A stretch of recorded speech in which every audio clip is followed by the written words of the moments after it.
videong ito, panoorin po natin at magbigay po tayo ng ating opinion dito. Ayan. Ano yung hahanapin ninyo during the impeachment trial?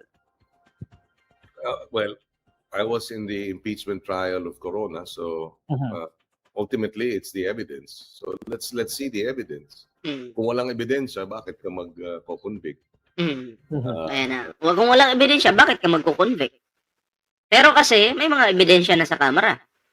Tapos i-review na naman yan sa Senado. Check na naman yan. May mga pagbabanta, panunuhol, paggastos ng confidential funds na maling paggastos. Yari. Patay. Sureball na po si Sara kasi yung mga senators, isa-isa na po silang naliligwak. So tingnan natin yung ebidensya. And in the meantime, siyempre, we support the rule of law. And this is a constitutional mandate. We will be taking an oath of office that says we must uphold the Constitution and the rule of law. And that's exactly what we intend to do. How do we make sure, Senator Kiko, na itong issue ng impeachment kay Vice President Sara Duterte won't just be about politics, but about the people? Because we're working under the context na there is a rift between the Dutertes and the Marcoses, may mga allies itong mga ating presidente at vice president. How do we make sure that this is about the people and not about the politics? Well, I think I already answered the question. We look at the evidence. Regardless of the politics, let's look at the evidence. Yun, evidence. Kasi kung sinasabi nila na, ginagamit nyo lang yan sa pamumulitika. Yung ebidensya po yung magsasabi dyan. Nandyan po yung ebidensya. Kung wala naman pong matibay na ebidensya tapos i-convict si Sara Duterte, yun yung pamumulitika. Yun yung mali. Pero kung may ebidensya po, tapos malinaw yung ebidensya, ay nararapat lang po na ma-convict po itong si Sara Duterte. Diba? Dapat lang. Diba? Kasi ebidensya po ang magsasalita. Ebidensya yung dapat masunod. Hindi naman po pwedeng i-magic yan. Diba? Kung nandyan na yung ebidensya, nakikita mo na legit, walang fake, ay alam na. Diba? Kaya si Sara Duterte po dito, tagilid po talaga sa pagkakataong ito. Kasi yung mga senators, isa-isa na po silang naliligwak. So, ayan mga pre, no? Isunod po natin itong isang topic natin. Dahil nga sa nangyayari mga pre, no? Dahil sa nangyayaring kayabangan ni Sara Duterte at ang taong bayan, nakita na, sa kamera pa lang, nakita na yung mga ebidensya. Ngayon, meron pong okta. Kumbaga, ito yung survey po, 74% of adult pa lang po ito, 74% of adult Filipinos agree to impeachment trial versus Sara Duterte. So, pabor po sila na magtuloy-tuloy po ang impeachment trial, mga pre, no? Lalo na ngayong nasa Senado na po ito. At masisimula na po ngayong July. Kasi excited po ang mga Pilipino na makita kung ano ba talaga ang katotohanan. Guilty po ba si Sara Duterte o hindi?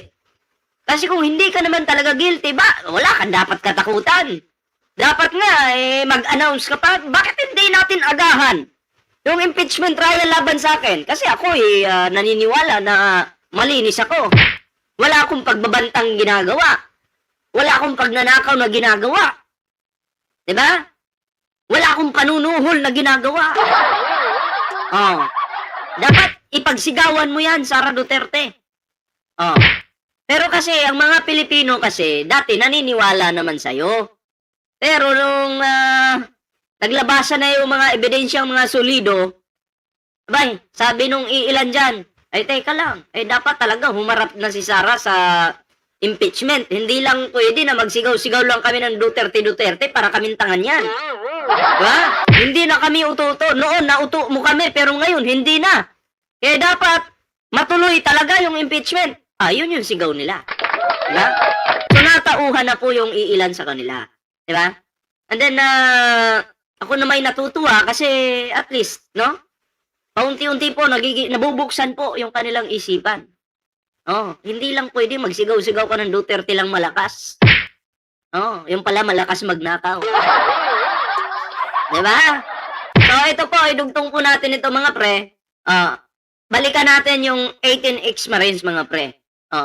Ayun po dito Baligod. Ayun po kay Baligod, ex-bagman did not deliver to Ligarda. Diba?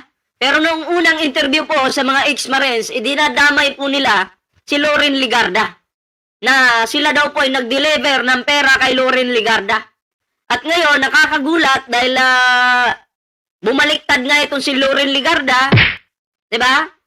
Ay bigla na po nilang bigla nang sinabi ni Baligod na wala naman daw hinatid ang 18 na kargador kay Loren Ligarda. Wala daw po silang binuhat na pera, kinargang pera papunta kay Loren Ligarda. 'Di ba? Ano to, laban bawi? At nakakapagtaka po sa mga kakampi ng mga Duterte, mga kakampi nila, wala man lang nadamay na delibera ng pera. Bagkus may mga binawi pa nga ng mga statements. Diba? Pero yung dito sa administrasyon ni PBBM, halos lahat nakatira ng pera. Tanginang yan. Grabe na, halatang-halata na yung inyong pambubudol sa mga Pilipino. Diba? Pinubudol! Nambubudol po, diba? Kasi itong mga putang inang ex-Marines na to, bayaran to 5 million per head po yung nilagay sa kanila para lang kumanta. Diba? May mga pamilya pa naman kayo. Tapos ganyan kayo. Diba? Mas kumampi kayo sa mga nagtatraidor sa bansang Pilipinas. Hindi kayo dapat tawaging Marines. Putang ina nyo. Ha? Huwag nyong gagamitin yung Marines kasi malinis po ang Marines. Yung iba sa inyo, mga putang ina nyo, mga awol. Ha? Tinanggal sa serbisyo. Dismiss. So huwag nyong gagamitin yung salitang Marines kasi putang ina nyo, hindi kayo namin tinuturing na Marines, mga hinayupa kayo.